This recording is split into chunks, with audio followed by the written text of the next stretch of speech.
ఏంటమ్మా ఇది?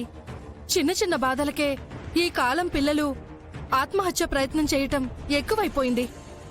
బతికి సాధించాలే కాని చచ్చి సాధించేదేముంటుంది?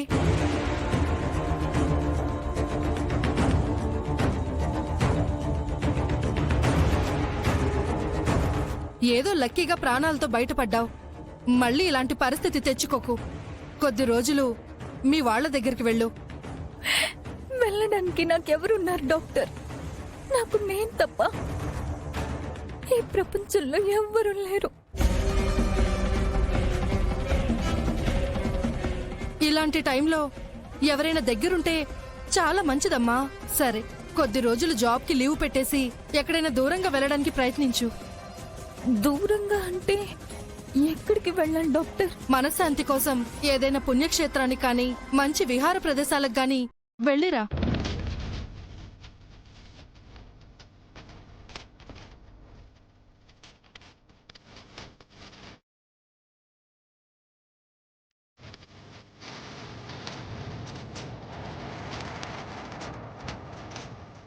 నలుగురిలో తిరిగితే నీ మైండ్ కూడా కొంచెం రిలాక్స్ అవుతుంది. అలాగే డాక్టర్, మీరు చెప్పినట్టే వెళ్ళడానికి ప్రయత్నిస్తాను. జాగ్రత్తమ్మా. ఏదన్నా ఇబ్బంది అనిపిస్తే ఏ టైం అయినా పర్వాలేదు, నాకు ఫోన్ చేయి. డాక్టర్ గారు, అమ్మాయికి ఏ ప్రమాదం లేదు కదా? అయ్యో సార్, మీరు ఎప్పుడు వచ్చారు సార్?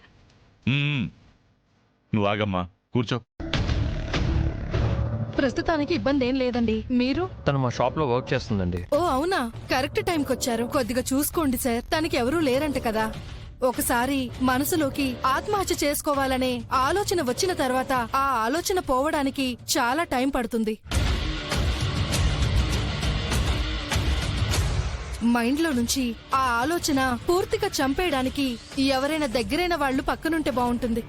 తనకంటూ ఎవరూ లేరు కాబట్టి మనం చేయగలిగేదేముంది? కాస్త ధైర్యం చెప్పడం తప్ప.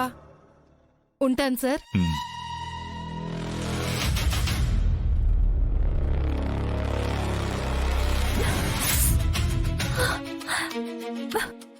ఏంటమ్మా ఈ పిచ్చి పని? అసలు ఏమనుకుంటున్నావు నువ్వు? కష్టం రాని మనిషి ఎవరుంటారు?